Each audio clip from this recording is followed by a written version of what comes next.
摄影班的蔡老师啊，还有那个古典音乐班的陈英慧陈老师，还有学友职工大家好，大家好，谢谢大家今天来参加我们这一学期的成果展。而且这边13我们会到一学期你除了可以说是一个最有成果的分享。那这些大学但你那抓助教机构、社教机构到我们尽量把社区大学变得好好看待，以及都是很看待，所以好好看待。大家学业的老师在这边，除了我们也获得了更多课程之外，我们重视这个分享的一个过程。虽然经由好大也弄了这个成果分享，都很慢的形式和转换，所以请按照这个怎样跟他们进行把一类的比如欣赏所有班的那这学期的班的话是用利用每天礼拜一到礼拜五当天有什么课程，就当天的课程做一些分享。当然学员可以参加到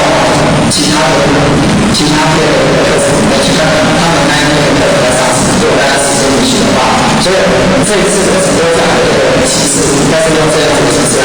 来进行。那非常高兴大家都能够来参加。那几点跟下学期的课程在发生的关系的，我大家都会说，不过大家是说下学期新的课程既然今天基本上接受到但是因为这学期县政府那边有一个新的措施，那就是说我们社区大学到的课程他们县政府那边都会做一个课程审议的委员会来审核所有的课程，那因为这是一个临时性的，那所以要把这个课程都经过审议委员会通过之后，它才会允许正式的对外的招生。所以我们现在就有这样的程序。那这样的一个制度虽然是一个临时性的，但我想也是一个比较正面的一个事情。那对社区大学课程就会有一个把关，那把关的意思也用以社大院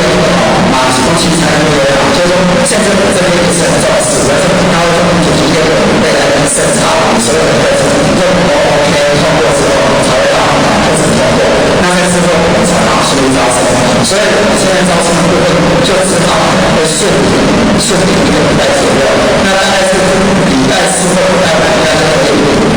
审查通过，那就可以顺利招生了。那因为为了要保障我们就生优先选择的权益，所以我们还是一样，今天这个礼拜开始还是可以让我们就生优先来选课。那只是说没有办法去做收费，但是可以让你先登记先去选课，然后才能登记到，这个都